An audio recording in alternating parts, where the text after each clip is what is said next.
Sveiki, sukūriau šį video, nes mane nervina ypač angliškoje erdvėje. Dažnai išeina YouTube klipai, pavyzdžiui, manifestuok ką nors per 5, 10, 15 minučių ar 24 valandas, kad visi sako, kad viską galima labai greitai manifestuoti, bet tai nėra bibliška ir gali suklaidinti žmonės, nes jie pabandys tas teorijas, įsitikins, kad jos neveikia ir viską mes. Taigi atskleisiu tiesą, ar visada norai pildosi ir per kiek laiko galima manifestuoti norus. Norai ne visada pildosi, tikrai ne visada, nes yra šie reikalavimai. Pirmas reikalavimas – tai visų pirma, ar jūsų noras sutampa su Dievo valia. Pavyzdžiui, aš žinau, kad Dievas nori, kad šiuo metu praktikuočiau laikinai celibatą, kol atliksiu darbus, ne amžinai, tikrai ne. Tada aš galiu kiek noriu afirmacijų sakyti, kiek noriu skelbimų dėti, bet darnios žmonos tikrai nerasiu šiuo metu. Taip pat ir jūsų atveju, jeigu jūsų troškimas nesutampa su Dievo valia, jis neišsipildys. Dauguma žmonių svajoja ir planuoja, bet nežino net kokiais laikais pagal Dievą ir Bibliją mes gyvename. Tad jeigu norėtumėte sužinoti, prašau pažiūrėkite mano YouTube klipus, mano kanale susiraskit Pasaulio pabaiga artėja ir kitus, jie skamba baisiai, bet ten daugiau apie išeitis, nes visada yra išeičių. Beje, prašau palaikinkit ir subscribinkit mano video, dėkui. Antras reikalavimas, ar jūsų noras išsipildys, tai visatos sezonas jūsų gyvenimui. Dabar pakalbėsiu apie tai detaliau. Viskas priklauso nuo to, kokiam visatos sezone jūs esate. Ekleziastes 3:1-2 yra parašyta, kad viskam yra sezonas, yra laikas sėti ir laikas pjauti derlių. Taigi, jeigu jūs esate dabar skurdo sezone, jums gali tekti ilgai melstis ir kartoti afirmacijas ir daryti gerus darbus, tai yra sėti, kol pasieksite klestėjimo sezoną, tai yra pjauti derlių. Sezonas yra tiesiog laiko intervalas, gali būti ligų, gali būti klestėjimo, gali būti visokiausių sezonų, gali būti vienatvės, darnos, visko gali būti. Tikintieji turės vargų šiame gyvenime, jie nėra apsaugoti nuo sunkumų. John 16:33 parašyta, šiame gyvenime jūs turėsite bėdų, bet nesijaudinkite, aš įveikiau pasaulį. Beje, Biblijoje taip pat parašyta, dėl jo įkyrumo atsikels ir duos. Tad būkite įkyrūs ir prašykite kuo ilgiau ir kuo dažniau. Trečias reikalavimas, ar jūsų noras ir manifestacija išsipildys, tai viskas priklauso nuo jūsų elgesio ir Dievo testų. Jeigu jūs dažnai darote tyčia nuodėmes, ar tiesiog šlykščiai elgiatės su žmonėm, arba pavydite kitiems žmonėm turtų, arba apkalbate, šmeižiate, meluojate, tai žinoma, Dievas ir visata gali užblokuoti jūsų palaiminimus. Dievas tikrai nenori visų žmonių laiminti. Šiais laikais beveik dauguma žmonių deceptikonai yra. Taip pat, kuomet aš pradėjau tikėjimo kelią, pastebėjau, kad pradėjo labai dažnai reikėti pakelti kokią moteriškę nuo žemės ar padėti pareiti namo invalidui. Man tokių testų visokių pradėjo labai daugėti, ar pastumti mašiną ir žmonių prašančių įvairios pagalbos padaugėjo. Tad manau, taip Dievas testuoja dabar mane, ar aš esu vertas būsimų ir dabartinių palaiminimų. Dievas nėra džinas, kuris suteikia palaiminimus į kairę ir dešinę. Jis dažnai turi testų ir pats man sunkiausias testas buvo, kai kartais reikia labai ilgai laukti visko, nes Dievas nori išbandyti mūsų tikėjimą ir kaip mes reaguosime. Dievas ieško žmonių, kurie užsispyrę ir atkaklus, kurie garbina jį dėl to, kas jis yra, o ne dėl to, kad ką nors gauna iš jo.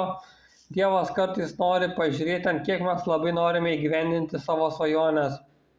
Taipogi, norėjau pažymėti, kad kuo didesni palaiminimai, tuo didesnė opozicija. Žmonės nekenčia svajotojų ir sėkmingų žmonių, visi taps jums pavydus, jūs galite likti tik vienas ar viena. Tai gali taip pat būti jums Dievo testas, nes Biblijoje parašyta, kad pasaulio bičiulis tampa Dievo priešininku. Jūsų draugai yra draugai, kol nepajaučia, kad tu bandai tapti geresniu už jais. Tuomet prasideda intrigos ir backstabbing, tokia žmogaus prigimtis. Taigi per kiek laiko viskas manifestuojasi, jeigu sakai afirmacijas, meldies ir panašiai. Jobas laukia kančiose ir skausme 9 mėnesius, kol sulaukė palaiminimų ir gavo turtų žymiai daugiau nei turėjo lygi tol. Juozapas laukė savo palaiminimų vergystėje ir kalėjimuose apie 13 metų. Dovydas laukia savo palaiminimų dirbdamas piemenukui bei patarnaudamas Sauliui bei persekiojimas jo apie 13 metų irgi. Abraomas ir Sara laukia savo palaiminimo apie 25 metus, pagal vieną kitą šaltinį netgi žymiai ilgiau. Izraelitai kentėjo egiptiečių priespaudą apie 400 metų, kol sulaukė Dievo išvadavimo per Mozę. O visi youtuberiai angliškoje erdvėje 50 minučių ir turi pinigų. Man nepatinka, labai nervina tokie video. Man patiko Joelio Ostino mintis, kad šventasis raštas palygina tikinčiojo gyvenimą į erelio.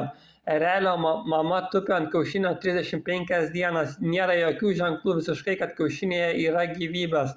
Tuomet staiga kiaušinis prasikerta ir išlenda ereliukas.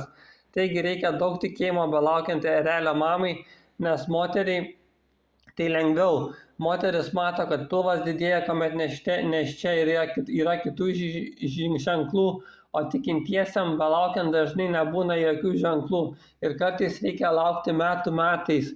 Tai vadinamasis tylos sezonas. Daug žmonių meta savo projektus belaukiant, nes neturi kantrybės ir yra mažatikiai. Dievo stilius yra, kad prieš didelius palaiminimus gali būti net ir 10, 13 ir daugiau metų kančios, skurdo, ligų, persekiojimų nuo žmonių ar dar ką nors per kančias ir žvaigždes. Aišku, aš čia kalbu apie didžiulius milijoninius ar labai ypatingus, reikšmingus palaiminimus kaip Juozapui ir Dovydui. Mažesniem palaiminimam tikrai nereikia tiek kančių. Dievas suteikia sunkiausius mūšius stipriausiam kariam ir dažnai reikia sumokėti kainą už būsimus palaiminimus. Taip pat Biblija rašo Galatų 6:9, nepavarkite darydami gerą, nes tinkamu laiku mes pjausime derlių, jei nemesime visko. Taigi netgi Biblijoje parašyta pabrėžia, kad reikia nemesti visko. Taip pat Biblija rašo Hebrajų 10:36, jums reikia kantrybės, kad atlikę Dievo valią gautumėte pažadus. Taigi Biblija taipogi pabrėžia, kad reikia kantrybės visko laukiant. Biblija pabrėžia, kad, atsiprašau, čia biškai kartosiu, pasirašiau nekaip, ir jokių būdų negalima mesti visko belaukiant vienu žodžiu, bet reikia tęsti gerus darbus ir vykdyti Dievo valią. Tai yra stengtis laikytis jo įsakymą, aišku, visų nepavyks, bet reikia atsiprašyti, kuomet padarai nuodėmes. Pagal mano mėgstamiausią pastorių Joelį Ostiną, krikščionių tikėjime yra dviejų tipų maldos atsakymai. Pirmas būdas, kaip Dievas atsakys jūsų maldą, tai yra delivering faith, kai viskas įvyksta iš karto, nedelsiant sulaukite pagalbos. Pavyzdžiui, kai Dovydas įveikia Galijotą, arba mano istorija, kai panaikina norą rūkyti cigaretės iš karto. Kartais Dievas labai retai, bet kartais padeda iš karto. Antrasis maldos atsakymo tipas yra sustaining faith. Čia dažnesnis variantas. Dažniau tai būna, kai atsakymo į maldą reikia laukti labai ilgą laiką. Pavyzdžiui, čia kai Dovydas laukia savo pažadėto palaiminimo ir turėjo ilgai kovoti ir bėgti nuo Sauliaus. Šiame tikėjimo tipe Dievas būna kartu su mumis ir padeda, suteikia pagalbos ir per tos visus vargus, kančias, bėdas, o ne panaikina visas blogybės iš karto, tad išbando mūsų tikėjimą. Tokiu būdu vystosi mūsų tikėjimas. Tad linkiu jums išlaikyti šį testą, dėkokite Dievui už būsimus palaiminimus iš anksto. Pasakysiu trumpai savo asmeninę istoriją. Aš vienu metu ypatingai sunkiai verčiausi finansiškai, bet meldžiausi ir kartojau afirmacijas ir staiga kilo mintis pabandyti gauti vieną valstybinį finansavimą, kurio reikalavimų pilnai neatitikau. Pagalvojau, pabandysiu jį gauti su visom afirmacijom, tai yra tariamais žodžiais ir malda.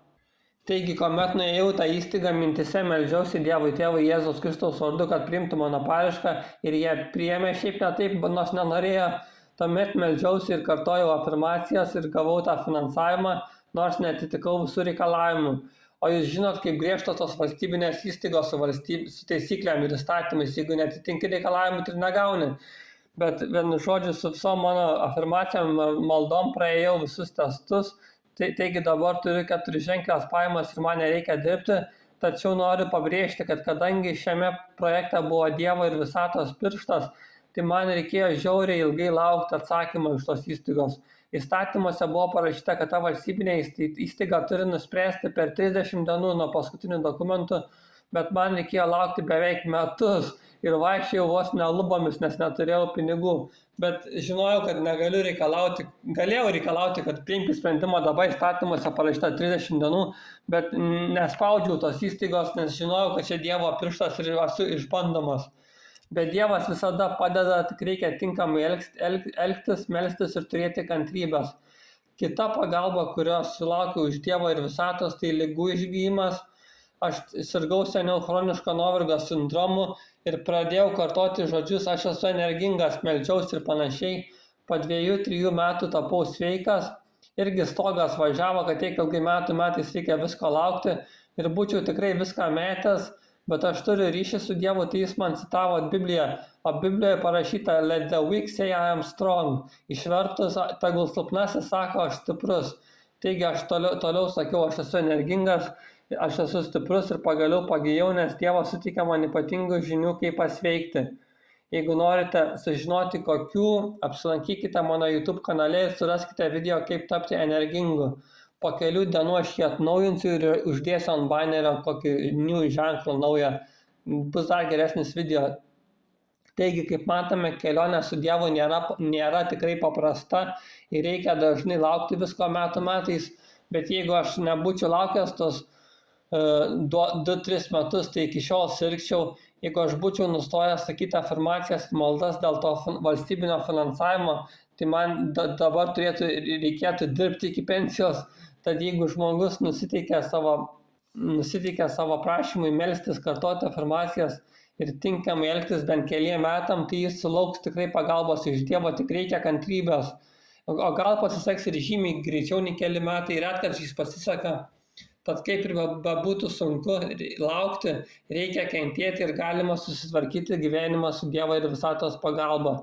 Bet kas žino, galbūt jūs jau dabar esate klėstėjimo sezone, tik to nežinote ir sulauksite pagalbos nedelsant.